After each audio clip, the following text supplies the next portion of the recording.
Set in the hustle and bustle of Mumbai, Payal Kapadia's All You Imagine Is Light is a charming, mediative, and generational story about womanhood and the complexities of loneliness. All You Imagine Is Light, which won Grand Prix at the Cannes Film Festival, is finally available to watch on digital, so I watched it. I loved it so much it became my favorite film of 2024, and so here are my thoughts on the film. The film follows the lives of three women who live and work as nurses in Mumbai. There's Prabha, a lonely middle-aged nurse who is estranged from her husband in Germany, Anu, a younger nurse who is trying to find a spot in the city to be intimate with her boyfriend, and Parvati, an older nurse who faces threat of evictions from the businessman in Mumbai. The three women have their individual battles. They are united as they seek comfort in each other as they navigate life in the big city. And with the stories of these three women combined with Payal Kapadia's timeless direction, a melodious soundtrack, soft visuals, and contrasting settings of city versus nature, All We Imagine Is Light weaves together like a dream. First reason why I love this film is because of how well the characters balance each other out. Gani Kursuti as Prabha has a very commanding, emotional, and sensitive performance, but she's supported so well by a young and flamboyant Anu played by Divya Prabha, while Jaya Kadam's Parvati brings a lot of emotional sensibility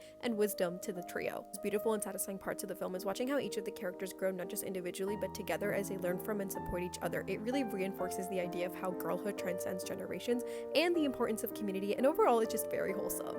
The film's magic isn't just limited to character and performances, it's in how it uses contrasting settings of city versus nature to develop our characters. The film starts in the gritty, rugged cityscape of Mumbai, but ends in an expansive, freeing village by the seaside. The crime routine in Mumbai, where characters are just going through the monotony of everyday life, they feel lost, trapped, and feel like they don't have the power to change their life, and these isolated feelings often lead to our characters clashing with each other. Or later in the film, when the characters are at a village by a seaside, just like the sea, they feel open, free-spirited, they feel ready to confront their fears and just let change wash over them. It's really just an odd how Payal Kapadia was able to use location, not just something as we see on screen, but make the city of Mumbai and the sea their own distinct characters by giving them this symbolic representation. Furthermore, All You Imagine Is Light is also a technical beauty. It is so visually inviting in how it uses various shades of blue to elicit different emotional responses based on the setting.